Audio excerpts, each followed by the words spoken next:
Goedenavond, welkom bij Avondgasten. Het is 5 jaar na de mislukte fusie van de voetbalclubs van Limburg. Wat ging er toen mis en hoe nu verder? Te gast is Sef Vergozen en Patrick de Lee. En we hebben een schat, 3000 jaar oud, gevonden ergens in Limburg. Maar waar, dat is nog geheim. We praten met archeoloog Leo Verhart van het Limburgs Museum en metaaldetectorfanaat Peter Peters. Ja, een brandgevaar ligt vooral op de loer bij 65-plussers. Te gast is Angelique van der Kar en Veronique Nee, die haar schoonmoeder verloor. En dan hebben we nog verslaggever Judith van Kessel, die staat ergens in Limburg. Waar precies, Judith? Limburgse pomphouders hebben het nog moeilijker dan gedacht. Volgens de laatste gegevens van de autobranche tanken de mensen 300 miljoen liter minder dan vorig jaar rond deze tijd. En je ziet het is hartstikke leeg hier op de tankstation in Zwalmen. Wat daaraan gedaan wordt, hoor je straks. Dit is Avondgasten.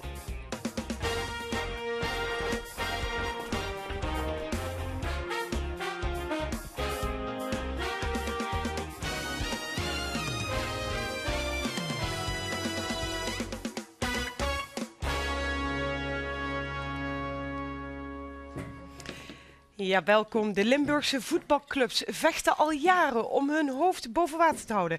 5 jaar geleden mislukte de fusie van die Zuid-Limburgse clubs. Wat ging er precies mis en wat kunnen we daar nu nog van leren? En hebben we daar wat aan voor de toekomst van het Limburgse profvoetbal? Patrick de Lee van de Limburgse Kranten, welkom. En oud-trainer Sef Vergozen, toen ook in de stuurgroep van de beoogde fusieclub. Zullen we maar ex-trainer zeggen, want oud, het klinkt zo oud. Ja, jong van geest en jong van leven en leden. Maar ik begrijp het. Wat ging er toen mis? Laten we die vraag meteen stellen.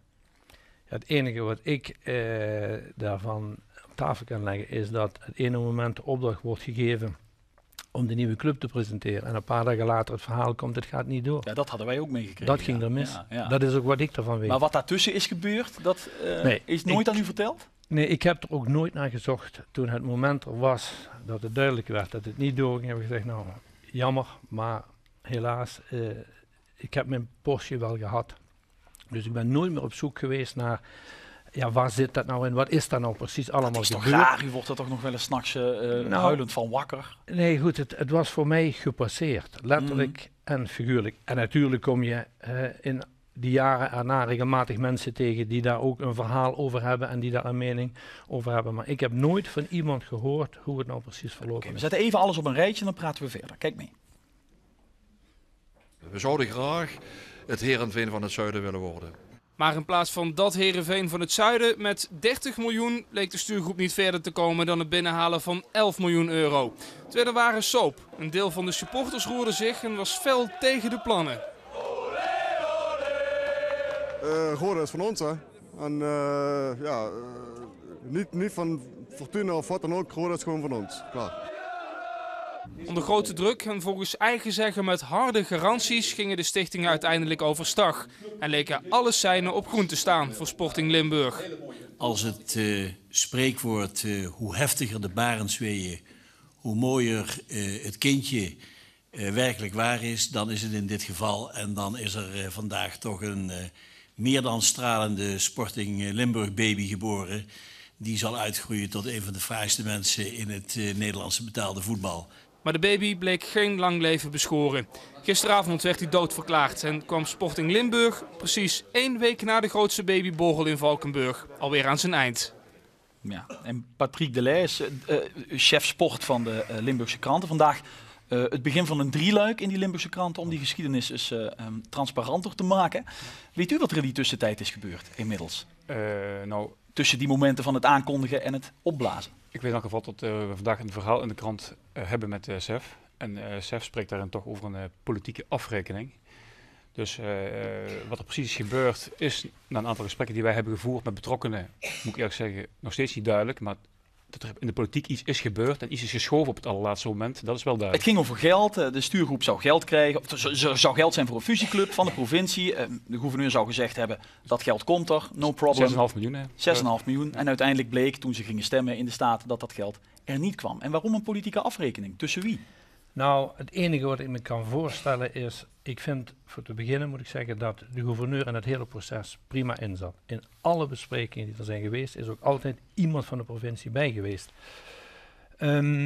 Op de woensdagavond, toen wij de opdracht kregen van op 2 april de nieuwe club presenteren, toen heb ik nog persoonlijk gevraagd aan de gouverneur. We hebben al zoveel ellende over ons heen gehad. Is het niet beter dat we even wachten totdat dat geld formeel ook formeel is. Dat alles gewoon heel duidelijk is. En hij zegt, het is allemaal heel erg duidelijk. Hè? Ja. Dus de garantie van mij krijg je presenteren. Dus het was een afrekening met Frisse? Ik kan niet me anders voorstellen dan dat het in die richting gaat. Dat de gouverneur waarschijnlijk te veel op zijn eigen houtje dingen heeft gedaan, toegezegd, zonder daar mensen in te kennen. En die waarschijnlijk hebben gezegd, nou ga je gang, als het zover is, dan komen wij wel. Door zijn eigen partij afgerekend dan? Ik heb daar geen zekerheid van, maar de informatie die ik later heb gekregen gaat wel in die richting. U heeft Frisse inmiddels gesproken, staat morgen in de krant. Een klein lampje daarop laten schijnen? Nou ja, goed. Frisse zegt in elk geval dat hij onder druk is gezet. Door? Dat wil hij niet zeggen. Maar door politieke partijen? Dat zegt hij niet. Hij is onder druk gezet. Dat zegt hij wel. Om datgene wat zou moeten gebeuren, die club geboren laten worden, om dat niet onder druk te trekken. Supporters? Het was in die tijd, iedereen werd bedreigd. Als ik kijk naar het verhaal van meneer Kuijer, die ernstig bedreigd werd, die zijn hele gezin 3 weken lang onder beveiliging had. Is dat wat gespeeld heeft? Ik weet het niet. Het zal mogelijk hebben meegespeeld, maar ik denk wel persoonlijk dat Frisse op dat moment misschien wel de voeling met zijn achterban verloren heeft. Kijk, hij is denk ik gewoon te snel willen gaan, want er moest een licentie op een bepaald moment geregeld worden. Het moest allemaal heel erg snel, ook omdat bijvoorbeeld Roda heeft natuurlijk heel lang tegengewerkt, omdat de directeur daar, Narings, die was geen voorstander van die samenwerking, van die fusie. Dus dat heeft het proces vertraagd. En op een bepaald moment moest alles in een versnelling terechtkomen. En ik denk dat daar ergens iets mis is gegaan. En stel nou, stel dat dat allemaal goed zou zijn geregeld. Die politieke antenne van Frisse had wat beter afgesteld gestaan. We hadden wat meer tijd gehad.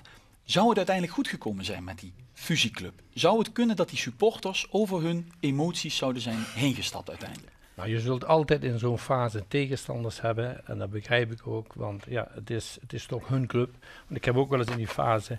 Overigens heb ik in het proces altijd gezeten als iemand die bij een vraag ja of nee van één ding uitging. Is dit goed voor het Limburgse voetbal? Vooral toekomstgericht. Maar ik kan me goed voorstellen dat mensen vanuit hun emotie reageren. Dat heb ik ook wel eens. En ik heb ook wel eens gedacht, ja, het zou toch niet zo kunnen zijn dat straks de naam Roda of de naam Fortuna of wat dan ook niet meer bestaat. En 3 seconden later zeg ik ja. Want als je daarvoor kiest, als je zegt van nou, ik denk dat het Sporting Limburg gebeuren voor het betaald voetbal in Limburg nu en voor de toekomst een goede zaak is, dan moet je ook de consequentie dragen. En dan zeg je, ja, ik heb ook bij Roda gewerkt. En Fortuna was van, toen ik klein kind was, mijn club. Maar zeg ik, als je ergens voor kiest, moet je er ook voor gaan. Daarom vind ik, ja, wat Patrick zegt, dat de gouverneur zegt dat hij zich onder druk gezet is, zeg ik prima. Mij zet in die fase niemand onder druk. Ik heb een keuze gemaakt.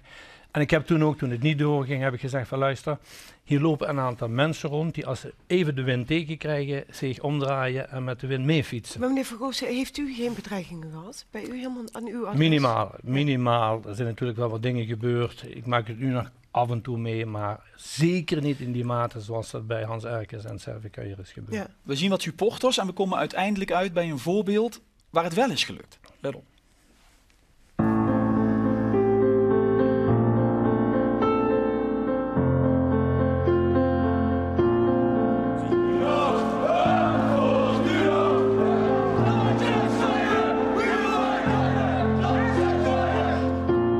Betogingen, woedende supporters en bedreigde voorzitters. Fusieplannen tussen de Zuid-Limburgse clubs zorgden in het verleden voor veel oproer. Dat een fusie tussen concurrerende clubs wel positief kan uitdraaien, blijkt in Genk. 25 jaar na de samensmelting tussen Waterschei en Winterslag pronken 3 landstitels en 4 bekers op de erelijst.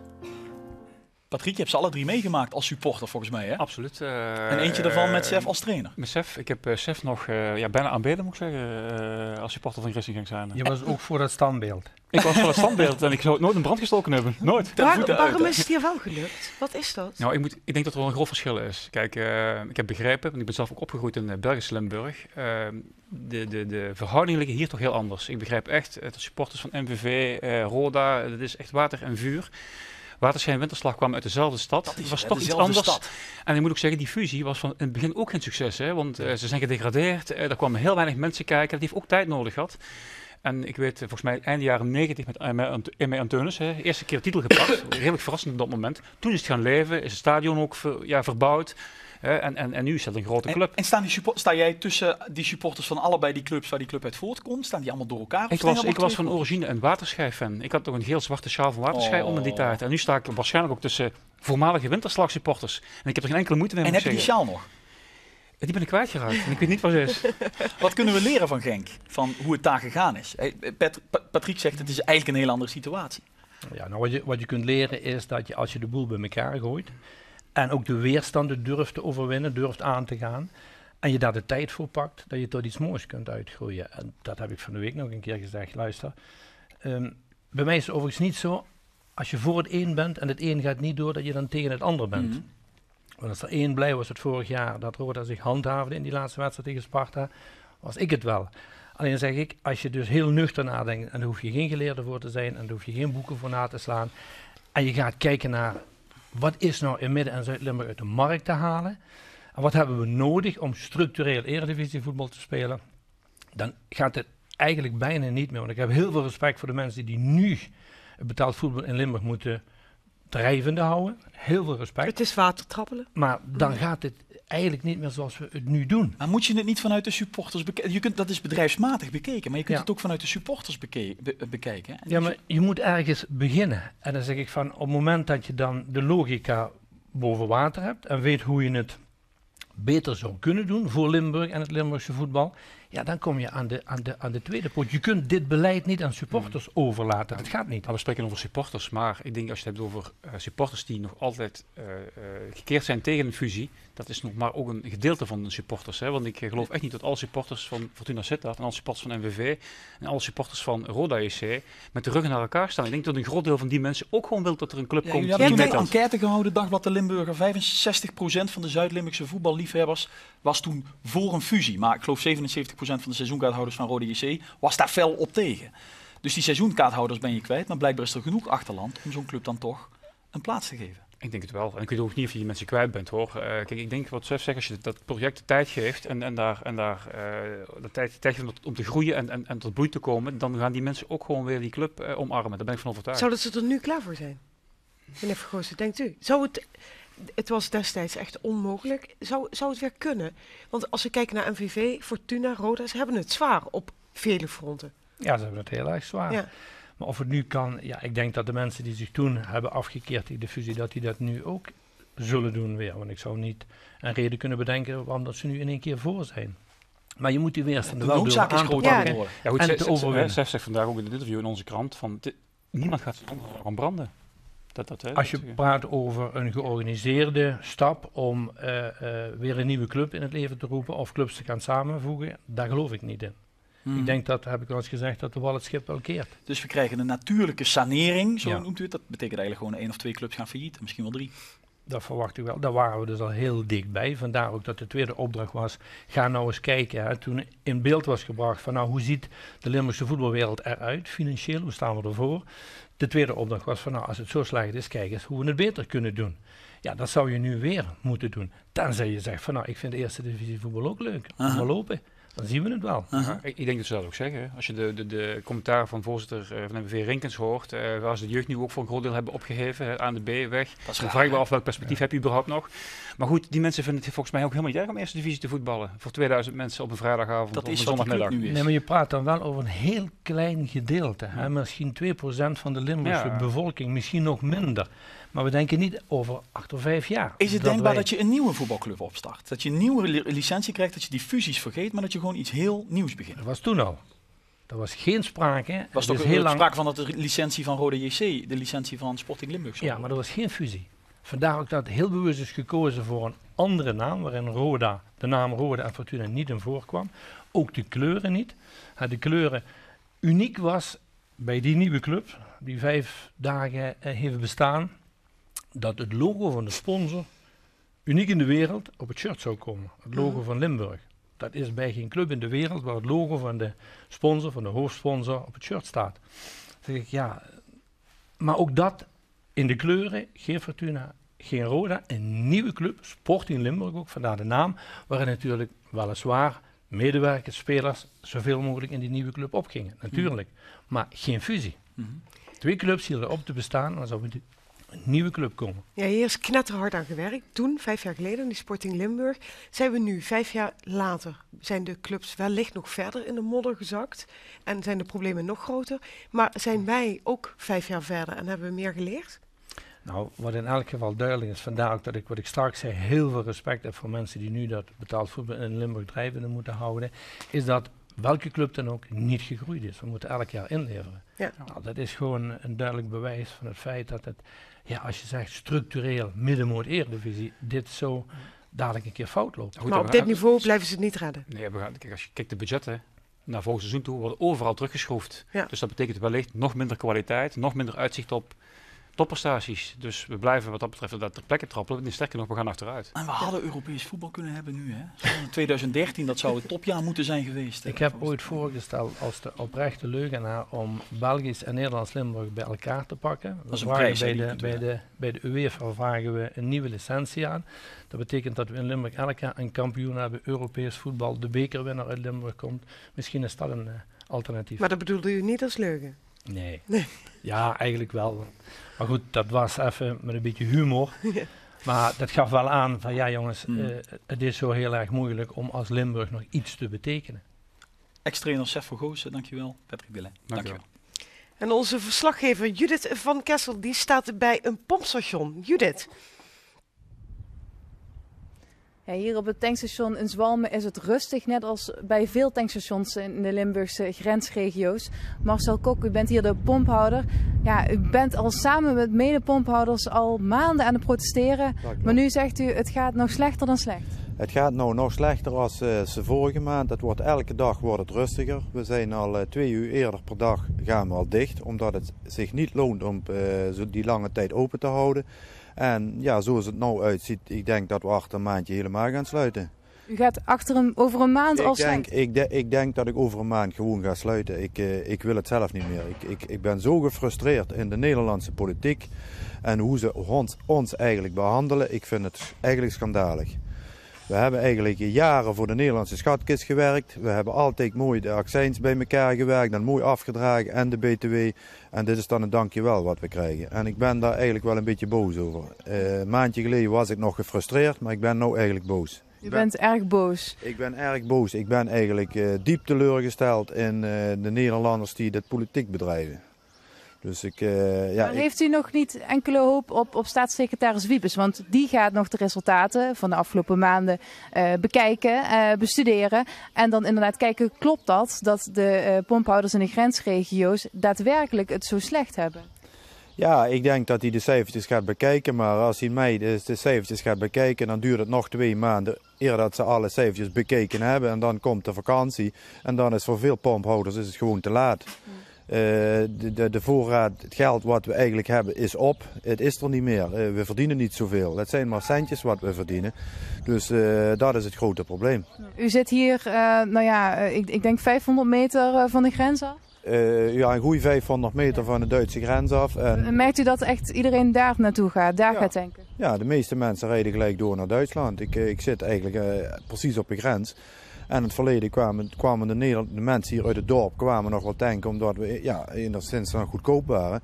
Maar nu is het verschil zo groot met Duitsland, dan rijden ze door naar Duitsland. Ja. En kunt u niks doen om de mensen nog hier te houden? Want u heeft een familiebedrijf, u zet zich hard in voor het werk. Wat kunt u nog doen om de mensen hier te houden? Ik zou het eigenlijk niet weten. Ik wacht eigenlijk op een signaaltje van Den Haag of ze een nieuw idee hebben voor mij. Om de mensen hier te krijgen. Maar het enige idee wat ik zou hebben is de accijns naar beneden draaien. Dan gaat het vanzelf wel lopen dat de mensen gewoon hier blijven en het geld niet naar het buitenland brengen. Ik denk dat dat een hele belangrijke zet zal zijn voor de Nederlandse staat. Nu is het zo dat u zelfs uw eigen zoon en dochter al heeft moeten ontslaan? Ja, ik heb mijn eigen zoon die eigenlijk het tankstation graag over wil nemen. Hij is er nou voor aan het studeren. Die heb ik nou deze week een ontslag aangezegd, omdat ik het niet meer kan betalen. En mijn andere vaste medewerkers die zijn al ontslagen. Die moeten nou nog 14 dagen uitwerken en dan zitten ze thuis. Ze hebben meer dan 10 jaar voor mij gewerkt. Ik vind het eigenlijk schandalig dat ze zo met mensen omgaan. Een heftige situatie hier in Zwalmen dus bij het tankstation. Vergelijkbaar ook met andere tankstations in de grensregio. Ik ga zo meteen met de zoon en dochter spreken. Die dus ontslagen zijn door eigen vader. Zo slecht gaat het. Ja. En ik heb daar nog wel eens getankt de afgelopen jaren. Het is pompen of verzuipen voor die pomphouders daar aan de grens. Ja, iets heel anders. Op een geheime plaats in Limburg is een schat gevonden. Het klinkt natuurlijk als een ontzettend spannend jongensboek, maar het is echt waar. Het komt uit de bronstijd en is dus 3000 jaar oud. Een vondst van nationaal belang, zegt conservator en archeoloog Leo Verhart. Hij heeft de handschoentjes al aan van het Limburgs Museum. Ook uitgenodigd amateur-archeoloog Peter Peters.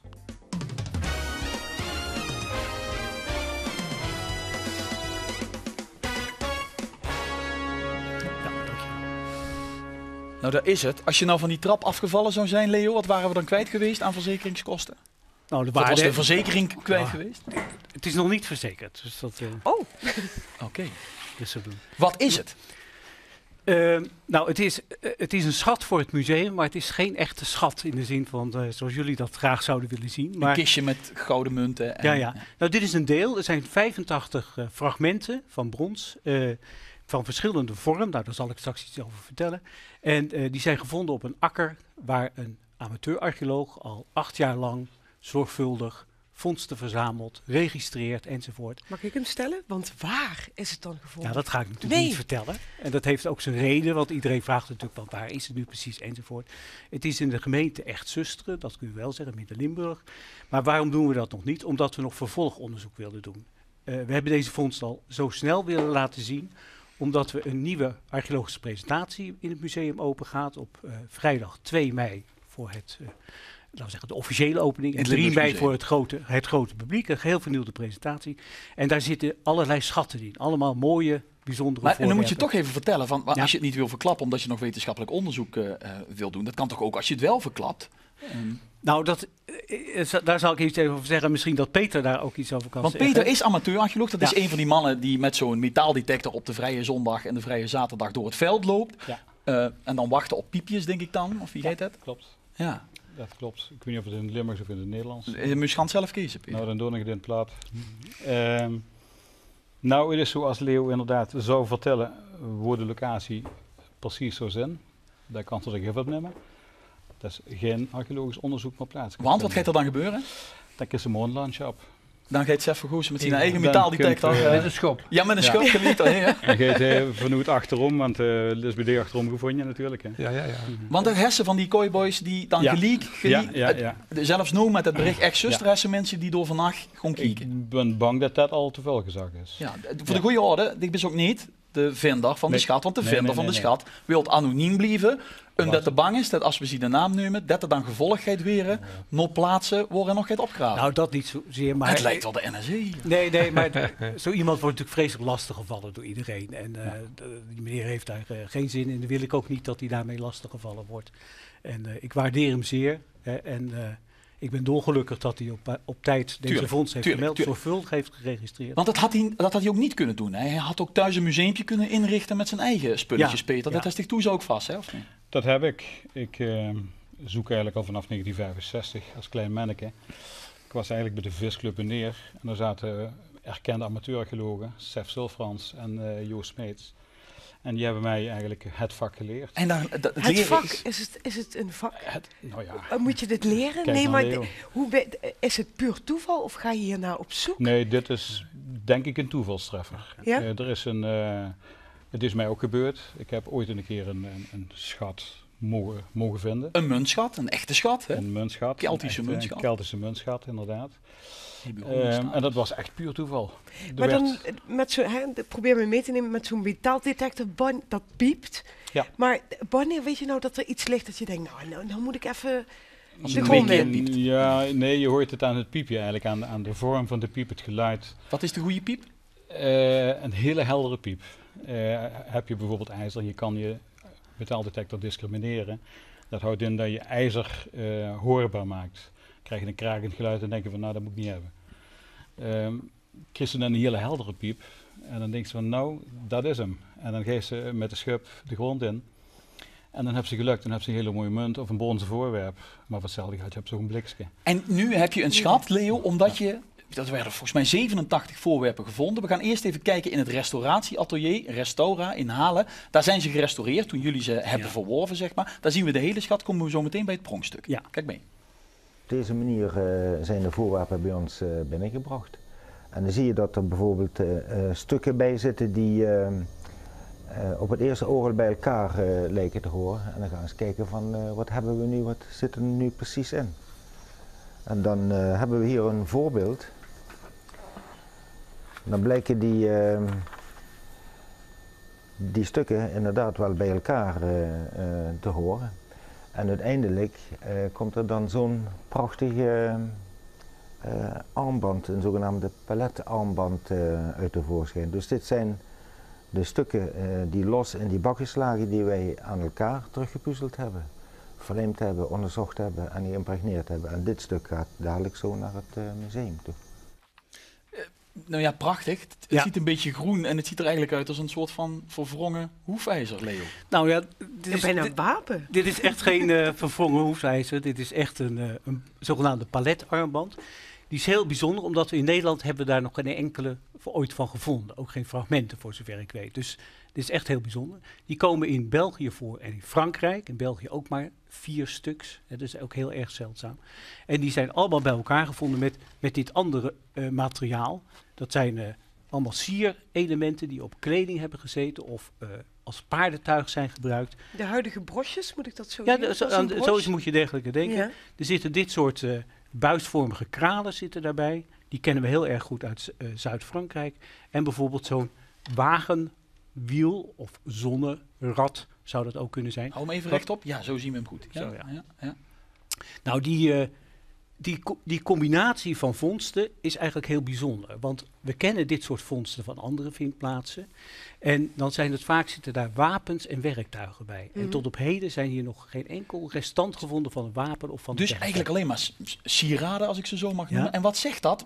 Hoe komen die daar in de grond bij elkaar terecht op dat veld daar ergens in Echt-Zusteren? Nou, daar hebben we eigenlijk legio verklaringen. Ja, duur een paar. Ik noem er maar 3, zal ik maar even zeggen. Nou, het eerste is wat je hebt, is dat zijn kostbreden die in de grond zijn gestopt omdat er gevaar dreigde. Dat is een belangrijk. Dat was bij die schat van Peter Peters waarschijnlijk ook het geval. Hè? Ja. Verstoppen als de oorlog dreigt en dan later weer gaan ophalen. Ja, dus we zien wel eens bijvoorbeeld de schat van Ambi. Die is een goudschat, die is gevonden en die dateert uit de periode dat Caesar hier actief was. Dus we kunnen veronderstellen dat hij toen in de grond is gestopt. Dat is 1 verklaring. Een tweede verklaring is dat het van een bronsmid is. Hè. Die heeft een voorraad brons gehad, waarmee die wordt omgesmolten, wordt er een nieuw brons van gemaakt. En die heeft zo'n voorraad in een grond gestopt en dat komt ook vaker voor. Maar daar zitten juist wel gebroken stukken bij, werktuigen. Dus dat is het niet. Dus dan is het wacht even. Nee, niet helemaal, want hier zitten natuurlijk allemaal gebroken stukken bij, maar die gebroken stukken, dat komt omdat de hele zaak verploegd is. We denken dat nog een deel in de grond zit en dat ieder jaar gaat die ploeg een centimeter of een paar millimeter dieper. En iedere keer komt er weer wat naar boven. En daardoor zijn al die stukken zo beschadigd. Nou, en dan kom ik op je derde verklaring, waar je natuurlijk naartoe wil. De bronstijd, de late bronstijd, dat is ongeveer 1000 tot 800 voor Christus is dat. Dan zien we dat er heel veel, trouwens de hele periode, dat er heel veel depots zijn, wat we dat noemen. Het zijn offers die worden gedaan door mensen in vaak natte plaatsen. We vinden in moerassen, in rivieren, in beken, vaak bij mondingen van beken en rivieren. Daar vinden we die belangrijke objecten. Bedoeld voor de goden? Nou, dat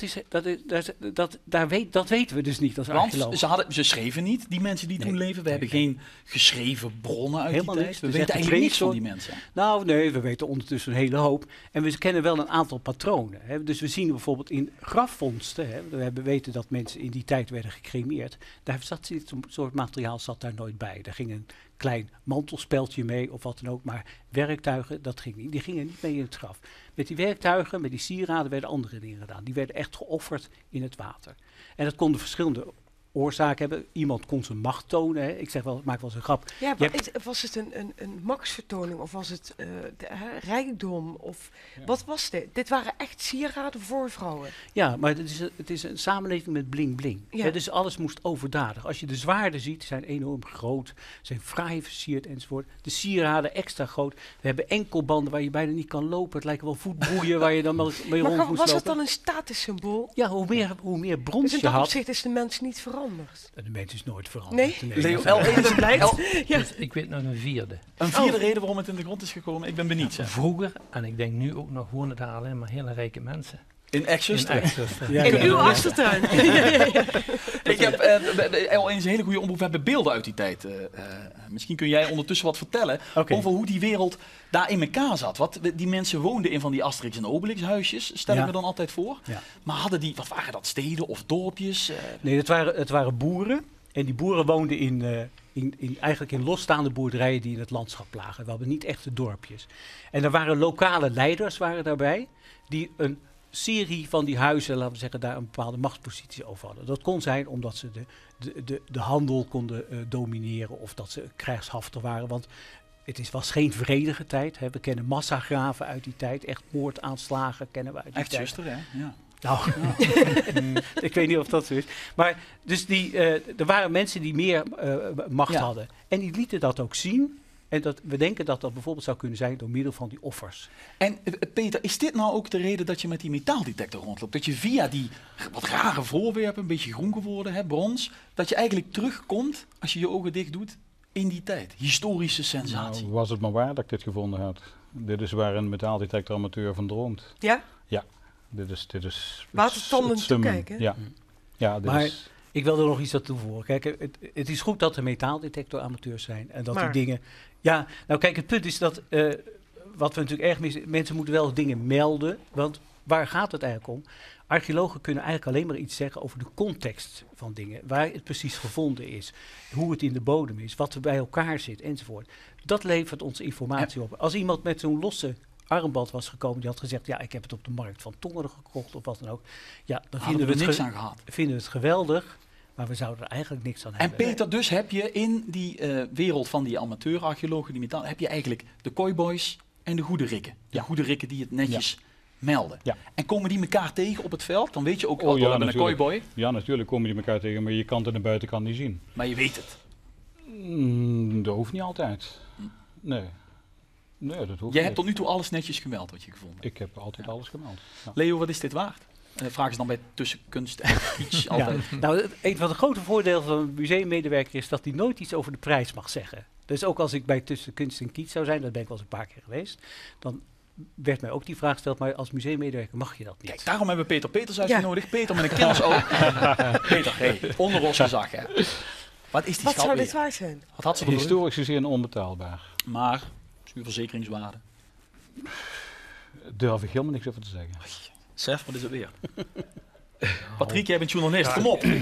Ik vraag me af, kun je met de opbrengst van dit Sporting Limburg in de lucht houden? Dat denk ik niet. We hebben een grove misschien met dat paard wat verkocht is net. Leo, het wordt vanavond gepresenteerd aan de medewerkers en de vrienden van het museum. Vanaf wanneer was het nou te zien in het museum? Vanaf 2 mei gaat het museum officieel, of althans de nieuwe afdeling archeologie van Neandertalen tot Stedeling gaat dan open. En daar maakt dit onderdeel van uit? Daar zitten nog veel meer schatten en andere bijzondere vondsten. En goed opletten waar morgen en overmorgen gegraven wordt in het zuster. Hè? Dan kun je misschien nog mee gaan kijken. Dankjewel, Leo. En dankjewel. Dankjewel. Ja, en Chris Nemeth, die is er voor het allerlaatste Limburgse nieuws. Chris. Ja, hij had misschien dolgraag een feestje gevierd vanavond. Lau Gerards uit Venlo. Hij zou namelijk geïnstalleerd worden als president van No Surrender, de motorclub, en dan de Limburgse afdeling. In plaats daarvan werd hij vandaag opgepakt door de politie. Hij is nog steeds verdacht in een zaak rond de verdwijning van 2 Marokkanen in Venray. En het Openbaar Ministerie denkt nieuwe feiten te hebben gevonden. En daarom gaat hij voor de 3e keer achter de tralies. Lau Gerards is voor justitie nog altijd moordverdachte. Maar voor motorclub No Surrender was dat geen belemmering om hem naar voren te schuiven als hoogste baas van de Limburgse afdeling. Vanavond zouden ze een motorhesje met clubembleem krijgen. Maar justitie steekt er nu dus een stokje voor. Ze pakken hem en de medeverdachte opnieuw op voor de moord op 2 Marokkanen, bijna 8 jaar geleden. De 2 jongens zouden zijn betrapt bij het stelen van hennepplanten in Venray. Ondanks alle inspanningen kreeg justitie de zaak nooit rond. De 2 mannen, Lau Gerards en Geert G., die altijd al in beeld waren, zitten dus opnieuw vast. Advocaat en justitie willen maar weinig kwijt. Justitie laat slechts weten dat er nieuwe feiten en omstandigheden zijn, waardoor de 2 wederom zijn opgepakt. 3300 Limburgers zitten op dit moment in de schuldsanering en dat worden er al maar meer. En dat is tegen de landelijke trend in, blijkt uit onderzoek van L1. Sommigen geven simpelweg als privépersoon te veel geld uit. Anderen die hebben problemen met hun eigen bedrijf. Dat had te maken dat ik eigenlijk een te grote investering had gedaan en een aantal factoren die ik zelf niet in de hand heb gehad. Nou, dan kom ik op een gegeven moment in een dusdanige schuldenpositie terecht, waarbij dan ook nog het keerpunt met de economie een rol speelt, dat je gewoon in zo'n situatie terechtkomt. Ja, Vivian, Frans, hebben jullie wel eens je naam gekrast in een mergelblok? Nog nooit op een mergelblok, maar wel eens op de stadsbrug van Venlo. Ja, dat is heel verleidelijk. Hè? Ik heb ooit wel een hartje in een boom gekrast toen ik heel verliefd was. Ja, dat was, het is heel verleidelijk en het mag niet altijd. Nee. En daarom wordt het veel gedaan. Gekke en dwazen, je kent het. Hè? Ja. Dat mergel dat staat centraal in een nieuwe attractie, een nieuwe ondergrondse attractie in Valkenburg. Die gaat aanstaande zaterdag open. Het heet Mergelrijk. En wij namen vast een kijkje. Nou, we zijn hier in Mergelrijk. En Mergelrijk, daar worden heel veel verhalen verteld die met mergelgrotten en meer te maken hebben. Want er zijn veel verhalen te vertellen. En die geven wij hier in Mergelrijk vorm. Middels zandsculpturen, mergelbeelden, foto's, tekeningen, filmpjes. Noem maar op. Maar je kunt ook zelf nog aan de slag in een soort miniatuur workshop waar je ook naar kunt leren mergelbeeld houden. Of op zijn minst die beleving een keer kunt hebben. Eigenlijk in het begin schiet het snelste op. De grote stukken, dat gaat wel. Maar hoe meer het uiteindelijk moet gaan lijken, ja, hoe meer tijd erin gaat zitten om het precies te krijgen zoals je wil. En dan nog het weer vanmorgen, droog bij 15 graden. Meer Limburgse actualiteiten over een uur. En Judith van Kessel, onze verslaggever, die gaat op zoek naar de verhalen van die pomphouders. Want we gaan massaal die grens over, omdat daar de benzine toch net iets goedkoper is. Judith van Kessel. De Limburgse pomphouders hebben het zwaar. Deze pomphouder die wil over een maand sluiten, want het kan niet anders, zegt hij. We lopen even naar binnen. Deze pomphouder verdient ook zijn inkomsten van het winkeltje wat hier is. Nou, en dit tankstation is een echt familiebedrijf hier in Zwalmen. En de zoon, Marco Kok, jij zou het eigenlijk gaan overnemen van je vader. Maar dat zit er niet meer in. Nee, eigenlijk niet. Nee. Hoe voelt dat? Ja, als ik het mag zeggen, best wel kloot eigenlijk. Ik had me er eigenlijk altijd op verheugd. Ik de hele opleiding daaraan aangepast. Gewoon voor in de retail te gaan werken. En ja, nu weet ik niet wat ik verder moet doen. Ja. Dus, ja. Het zijn heftige tijden, want je vader vertelde ons ook zojuist, hij heeft jou ook moeten ontslaan. Ja, dat ja, heel raar. Een gekkere situatie kun je je bijna niet voorstellen. Ja, heel raar. Ja. Je had het niet zien aankomen. En nu? Ja, wat er nu verder moet, weet ik niet. Ja, ook met de opleiding en alles. En of ik ander werk moet gaan zoeken, ja of nee, dat is ook heel moeilijk. En dan zit ik nog met school, de schooltijden. Dus zo 1, 2, 3 heb ik geen werk eigenlijk om alle rekeningen te betalen, laat ik het zo zeggen. Wat doet deze situatie ook met jullie als familie? Ja, heel veel stress thuis. Dat is echt niet meer leuk. Mijn ouders weten het zelf geloof ik ook niet meer. Dus, En hebben jullie nog een sprankje hoop dat jullie denken, ja, Den Haag gaat toch nog iets voor ons betekenen? Ja, ik hoop het eigenlijk wel, maar aan de andere kant ook niet. Ik denk dat we vanzelf wel zullen zien. Nou, we blijven hopen. Ik wens je heel veel sterkte. Ik hoorde zojuist dat de mevrouw die daar achter aan het werk is, die is ook net zoals jij ontslagen. Klopt dat? Ja, klopt. Ja. Wat is haar naam? José Dorsers. José Dorsers. José Dorsers is hard aan het werk hier in het tankstation. Bezig met de koffie. Mevrouw Dorsers, we komen u even lastigvallen. U bent hier ook ontslagen, hoorden we zojuist. Ja, ik ben in de laatste maand aan mijn uitwerkmaand bezig. Ja. En hoe lang heeft u hier gewerkt? Bijna 9 jaar. Met heel veel hart en ziel. En vreugde heb ik hier gehad. Ja. En hoe is dat dan? Want ja, uw baas heeft u ook niet zomaar ontslagen omdat u niet goed kon werken, maar omdat het niet anders kan, zegt hij. Nee, dat is financieel gezien. Er komen geen klanten meer, er komt geen geld binnen.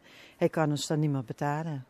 En allemaal vanwege de accijnsverhoging, en juist ook die van januari? Ja, die van januari is eigenlijk helemaal de naakslag. Vorig jaar was het eigenlijk al een stuk minder, maar januari is helemaal eigenlijk. En we zien het zelf ook, het wordt iedere week wordt het minder. Ja. Iedere week minder. Ja. Nou, ik wens u heel veel sterkte. Ja, je hoort het, de situatie is ontzettend heftig, zoals hier in het tankstation in Zwarmen.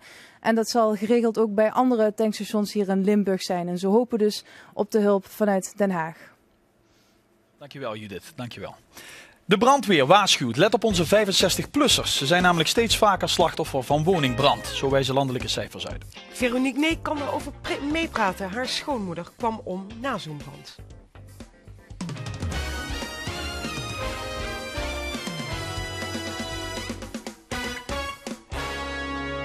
Hartelijk welkom, ook Angelique van der Kar, ambassadeur van de brandpreventie. Fijn dat u er ook bent.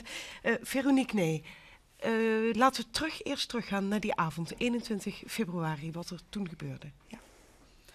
Nou, mijn schoonouders... Nog een drama af. Het oude echtpaar lag waarschijnlijk al te slapen toen de brand uitbrak. Uit deze amateurbeelden blijkt dat er direct sprake was van een vuurzee. De man kon nog wel ontsnappen en wilde zijn vrouw nog gaan redden. Dat klopt, die wilde graag nog terug naar binnen, maar die is voor zijn eigen veiligheid door de politie tegengehouden. En bij aankomst, toen de brandweer binnen aankwam, was die persoon inderdaad al overleden. Moeilijk om terug te zien? Ja, een beetje onwerkelijk. Ik heb altijd nog het idee dat ik er eigenlijk niks mee te maken heb. Het gebeurt altijd iemand anders. Dat is eigenlijk... Ja, pas toen ik eigenlijk het huis inkwam, was het van ja, de lucht en ja... Gewoon ongelooflijk dat gewoon alles weg is. Dat was heel raar. Ja, hoe was die avond voor jullie? Wat gebeurde er voor jullie? Nou, wij hebben het 's morgens pas gehoord. Dus mijn schoonouders die zijn naar bed gegaan. En ze waren nog niet aan het slapen. Mijn schoonmoeder die zei van ik hoor wat piepen. En ze hadden wel een brandmelder, een rookmelder. En die is ook afgegaan. Maar mijn schoonvader die hoort slecht en die had zijn hoorapparaten uit. En die zei dus van ik hoor niks, ga maar weer slapen. En, maar mijn schoonmoeder die hield voet bij stuk en die is opgestaan, heeft de deur opengemaakt. En toen hoorde mijn schoonvader ook het gepiep. Toen zijn ze naar beneden gegaan en zagen ze in de keuken de rook. En mijn schoonvader probeerde de achterdeur nog open te maken. Maar door de hitte was, er was een rolluik, maar het was nooit omhoog of omlaag. Maar door de hitte is het lint doorgesmolten en is het rolluik naar beneden gevallen. Dus de achterdeur kon niet meer open. Je zat er eigenlijk in een val compleet? Ja, aan de achterkant wel, ja. Anders hadden ze waarschijnlijk achter naar buiten gegaan, want ze waren in hun slaapgoed natuurlijk. Dus dan ga je ook niet de straat op. Nee. Mevrouw van der Kar, had het voorkomen kunnen worden? Ja, dat is moeilijk te zeggen in dit geval. Maar er zijn heel veel zaken die je inderdaad kunt voorkomen. En dat deze mensen, de schoonouders, levend buiten hadden kunnen staan. Maar ze hadden een brandmelder? Ja, ze hadden een brandmelder. Wat heel belangrijk is en wat wij ook proberen duidelijk te maken is dat als je die rookmelder hoort afgaan, dat is een hele andere piep dan bij die metaaldetector net, dat je dan meteen ook 112 belt en zorgt dat je buiten komt. Ja, dus in die volgorde of eerst naar buiten? Nee, eerst bellen.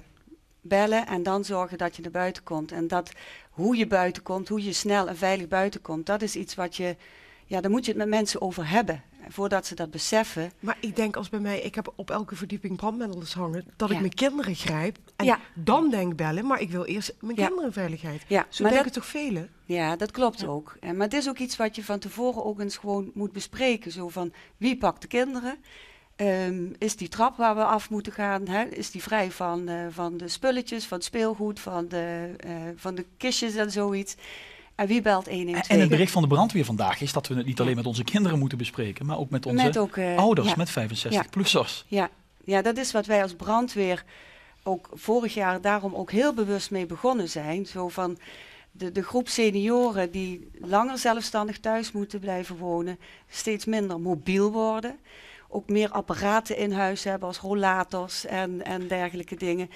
De rolluiken omlaag doen om het veilige gevoel te hebben. En dat we daarmee in gesprek moeten gaan van hoe kun je dan toch nog voorkomen dat het zo uit de hand loopt. Ja. Want uw ouders... schoonouders. Uw schoonouders, ja. U zegt, we hadden het wellicht niet kunnen voorkomen. Maar konden zij wel... Zij woonden alleen. Dat gaat ook de toekomst steeds meer zijn.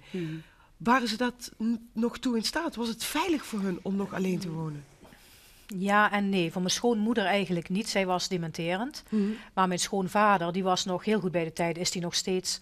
En ja, had het allemaal im grief, hè, zoals de Duitser het mooi zegt. En wij hielden dat wel zo in de gaten van pap gaat het nog. Hè? En, want ja, je kwam op bezoek en ja, mijn schoonmoeder vond het allemaal wel fijn, maar ze had geen idee meer wie je was. En, dus ze was wellicht ook die avond verwacht? En... Waarschijnlijk wel. Mijn schoonvader heeft gezegd dat zij naar beneden is gegaan, dus dat neem ik dan maar aan.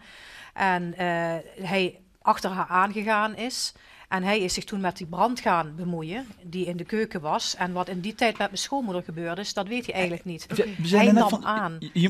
Hij nam aan dat ze beneden was. Maar in die tijd is ze waarschijnlijk terug naar boven gegaan. Dus toen hij dacht van, nou, dit is niet meer te redden, we moeten maken dat we wegkomen. En dus naar de voordeur naar buiten gaan. Toen vond hij mijn schoonmoeder niet meer. Toen kwam hij pas achter dat zij niet voor op straat stond, wat hij aangenomen Nee, hij dacht dat ze ergens beneden in de kamer was, maar door de rook zag hij dus niks meer. Heeft u ooit zo'n gesprek gevoerd waar het net over ging? Dat je eigenlijk met elkaar moet praten over wat je doet in zo'n situatie. Nou, zeker als je een nog, slechthorende... We hebben dat gesprek gehad met mijn schoonouders. Ik heb zelf gewezen op eigenlijk de gevaarlijke situatie zoals ik hem al vond. Ze hadden heel veel kunststof in huis, kunststofschrootjes, laminaat op de vloer, kunststof aan het plafond, omdat het zo makkelijk was. Je hoeft maar er tegenaan te plakken en je bent klaar. Hoe gevaarlijk is dat? Dat is heel gevaarlijk. Ja? Kunststof is gevaarlijk. Dat vat gewoon veel sneller vlam. Vroeger hadden we de stevige eikenhouten meubels en dan duurt het gewoon veel langer. Dat is ook iets wat we dan vertellen aan mensen. Zo van, eigenlijk heb je maar 3 minuten de tijd als er brand in huis ontstaat, om naar buiten te komen. Maar dan heb je al bedlegerige patiënten of patiënten die niet goed ter been zijn. Dan ben ik Leo, je bent nog geen 65, maar je werkt en je kunt nog goed lopen. Ja, nee, dat zijn dan ook gewoon de risico's die je moet bespreken. En dan kijken van, nou ja, je kunt met rookmelders al heel veel. Hè. Je kunt mensen dan al zorgen dat ze heel snel gewaarschuwd worden.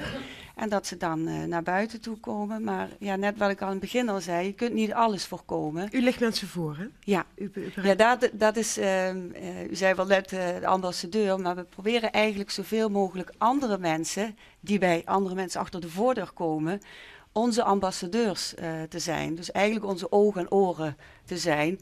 En die dan het gesprek aangaan met de mensen die daar wonen. Om duidelijk te maken van, nou, wat kun je zelf doen? Waar moet je op letten? Beginnen met een brandmelder? Beginnen met een rookmelder, ja. Dat is een hele belangrijke. Zeker bij oudere mensen is het belangrijk van, hoe kom je zo snel mogelijk veilig weg? En dat gesprek voeren. En ik denk dat u inmiddels ook een ambassadeur bent. Nou, ik heb wel mijn ouders, die hebben eigenlijk, die hebben ook contact met mijn schoonouders allicht. En die hebben dus meteen diezelfde dag nog actie ondernomen. Die zijn naar de bouwmarkt gegaan en hebben meteen rookmelders gehaald die met elkaar in verbinding staan. Ja. Dus als er beneden in de keuken brand ontstaat, dat je dat op de slaapkamer ook hoort. Ja. Okay. Want als je dus een hoortoestel hebt en je hebt dat 's nachts uit, dan hoor je dat dus niet. Ja. Nee. Mag ik jullie danken? Ja, bedankt voor dit gesprek. We gaan naar de sportredactie, want daar zit klaar Twan Spiert. Ja, we gaan het dadelijk hebben over springpaarden. Want belangrijke Nederlandse springpaarden uit het Olympisch team, die worden verkocht. Bondscoach maakt zich zorgen. Verder Reinier Honig, die heeft een nieuw team, de wielrenner. En er is heel fijn nieuws over de ernstig zieke Fernando Riksen. Die is vandaag namelijk in het huwelijksbootje gestapt. Dankjewel Twan, dankjewel Leo van Hart. Succes in het Limburgs Museum, succes met schatgraven. Ik bedoel met de piepen, Peter Peters. Angelique van der Kamp, hopelijk meer ambassadeurs voor de brandweer erbij. Veronique, nee, fijn dat je hier was met een persoonlijk verhaal. Sterk met je schoonvader. Dat was het. Ja, dit was Avondgast en morgen is er weer een Avondgast. Tot dan. Als je ergens voor kiest, moet je er ook voor gaan. Daarom vind ik, wat Patrick zegt, dat de gouverneur zegt dat hij zich onder druk gezet is, zeg ik prima. Mij zet in die fase niemand onder druk. Ik heb een keuze gemaakt. En ik heb toen het niet doorging, heb ik gezegd van luister, hier lopen een aantal mensen rond die als ze even de wind tegen krijgen, zich omdraaien en met de wind mee fietsen.